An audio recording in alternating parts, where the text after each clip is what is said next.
ఈరోజు నిన్ను బ్రతికించేది దేవుడే, నన్ను బ్రతికించుతున్నది దేవుడే. కాబట్టి మన మన మాటలలో అబద్ధం అనేది రాకూడదు, గుర్తుపెట్టుకోండి. ఎప్పుడన్నా తెలియక పొరపాటున కోపం వస్తుందేమో, అందుకనే ప్రభు ఏం చేశాడో కొద్దిగా అక్కడ ఎగ్జామ్షన్ ఇచ్చాడు. ఏంటి తెలుసా? కోపపడుడి, కానీ మీరేం చేయొద్దు, పాపము చేయొద్దు. అంటే దాని అర్థం ఏమిటి? సాయంత్రం లోపు నీ కోపం పోవాలి. కొంతమంది ఆడవాళ్ళు ఉంటారు, ప్రార్థనకు వచ్చేవాళ్ళే, భర్త మీద జగడం ఆడారనుకో, ఈ మంద 4-5 రోజులు మాట్లాడరు, వండుతారు పెడతారు. ఎవడు వండమన్నాడు వీళ్ళని? వండి అక్కడ పెడతారు. నాకేంటండి, నా బాధ్యత ప్రకారం వండి పడేస్తాను అక్కడ. ఎవడు పడేయమన్నాడు నిన్ను? పడేసిద్దాను, నువ్వెందుకు కొనటం పనికిమాలిన పని కాదా? నువ్వు ప్రేమతో పెట్టు. స్త్రీలారా, వెటకారం కాదు. మీ భర్తలు బాగా కష్టపడి వచ్చారు, చక్కగా ముద్దలు కలిపి తినిపించండి, ఎంత సంతోషంగా ఉంటారు వాళ్ళు. బ్రతుకంటే ఏంటనుకుంటున్నారు?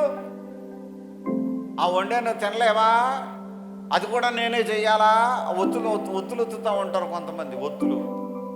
మరి ఎంత తెచ్చిపెడితే తిన్నావు మరి నువ్వు ఆ మాత్రం ముద్ద పెట్టలేవా భర్తకి? కలిపి పెట్టు. నీ భర్త చేతులు బాగోలా, పని చేసి వచ్చాడు, గబాల కలిపి తినిపించు 2 ముద్దలు. ఎంత హాయిగా ఉంటుంది ఆ జీవితం, కాపురం. అప్పటి వరకు నీకు ఒక పేట గొలిసే ఉందేమో, 2 పేటలు గొలుసుకునేస్తాడు దెబ్బకి. మరి మా ఆవిడ భలే చూస్తారని. తెలుగు గలవాళ్ళు చేయాల్సిన పనులు ఇయే. ఈ తెలుగు తక్కువ మంది ఏం చేస్తారు? జగడం ఆడతాడు. ఆడు చిన్నం కాదు, అసలు అరసిన్నం కూడా కొండకి. అప్పుడు సంతోషంగా ఉండండి. ఈరోజు పరిశుద్ధాత్మ అభిషేక అంజూర పండుగ జరుగు స్థలముల వివరములు. నంద్యాలలో డిసెంబర్ 10వ తేదీ బుధవారం ఉదయం 8 గంటల నుండి జరుగును. స్థలం JK function hall, Salim Nagar, municipal office దగ్గర, నంద్యాల. కర్నూలులో డిసెంబర్ 11వ తేదీ గురువారం ఉదయం 8 గంటల నుండి జరుగును. స్థలం YMCA గ్రౌండ్, రాజ్ థియేటర్ దగ్గర, RS రోడ్, కర్నూలు. అడ్డాడలో డిసెంబర్ 14వ తేదీ ఆదివారం ఉదయం 9 గంటల నుండి జరుగును. స్థలం సిలువ మిషన్ స్వస్థతశాల, గుడివాడ పామర్రు మధ్యలో, అడ్డాడ. తాడేపల్లిగూడెంలో డిసెంబర్ 15వ తేదీ సోమవారం ఉదయం 8 గంటల నుండి జరుగును. స్థలం Renuka function hall, flyover bridge ఎదురుగా, కొండయ్య చెరువు రోడ్, కడగట్ల, తాడేపల్లిగూడెం. మాచెర్లలో డిసెంబర్ 16వ తేదీ మంగళవారం ఉదయం 8 గంటల నుండి జరుగును. స్థలం మానుకొండ కళ్యాణ మండపం, మున్సిపల్ ఆఫీస్ దగ్గర, మాచెర్ల, పల్నాడు జిల్లా. విశాఖపట్టణంలో డిసెంబర్ 16వ తేదీ మంగళవారం ఉదయం 8 గంటల నుండి జరుగును.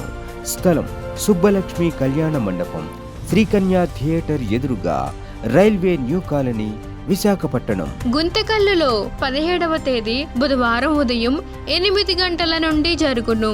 స్థలం మహేంద్ర కళ్యాణ మండపం, Tilak Nagar, SLV theatre road, Guntakal. కాకినాడలో డిసెంబర్ 17వ తేదీ బుధవారం ఉదయం 8 గంటల నుండి జరుగును.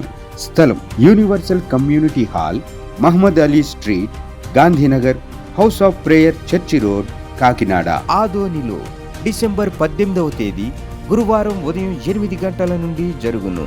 స్థలం international function hall, 2 town police station ప్రక్క రోడ్, SKD కాలనీ, ఆదోని. నర్సరావుపేటలో డిసెంబర్ 18వ తేదీ గురువారం ఉదయం 8 గంటల నుండి జరుగును.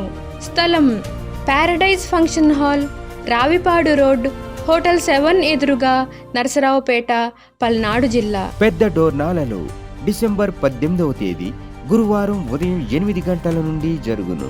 స్థలం కల్వరి స్వస్థతశాల, కర్నూలు రోడ్, పోస్ట్ ఆఫీస్ వెనుక, పెద్ద డోర్నాల. పాలకొల్లులో డిసెంబర్ 18వ తేదీ గురువారం ఉదయం 8 గంటల నుండి జరుగును. స్థలం kirana merchant association building, bus stand వెనుక road, Srinivasa deluxe road, Palakollu. వినుకొండలో డిసెంబర్ 20వ తేదీ శనివారం ఉదయం 8 గంటల నుండి జరుగును.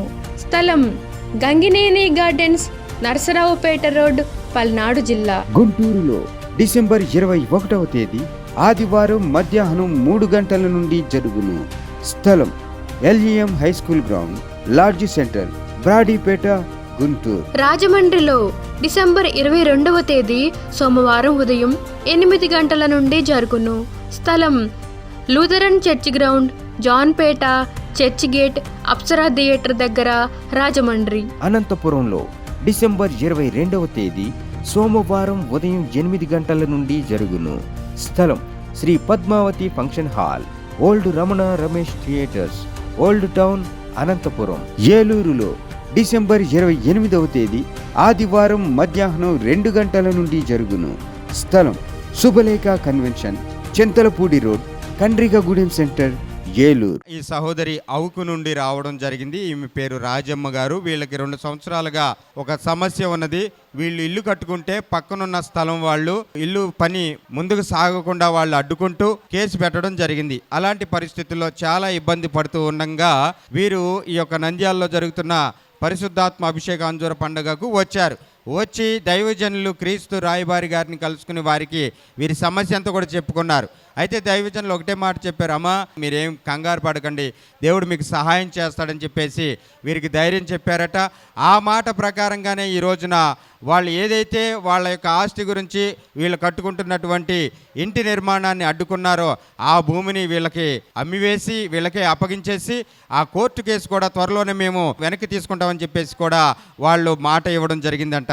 ఏదైతే సేవకుడు నోటి వెంబడి వచ్చిందో ఆ మాట దేవుడు పలికించాడో ఆ మాట ప్రకారంగానే ఇప్పుడు పూర్తిగా ఆ సమస్య నుంచి మేము విడుదల పొందుకోవడానికి పరిస్థితులు దేవుడు అనుకూలపరిచాడు. 30 లక్షలు పెట్టి 4 గృహాలు కూడా మేము సంపాదించుకోవడానికి దేవుడు సహాయం చేసి ఉన్నారని చెప్పేసి ఈ సహోదరి స్థలమునకు వచ్చిన తర్వాత ఎంతగా దీవించబడిన విధానమును బట్టి దేవుణ్ణి స్తుతిస్తూ ఉన్నారు. దేవునికి మహిమ కలుగును గాక.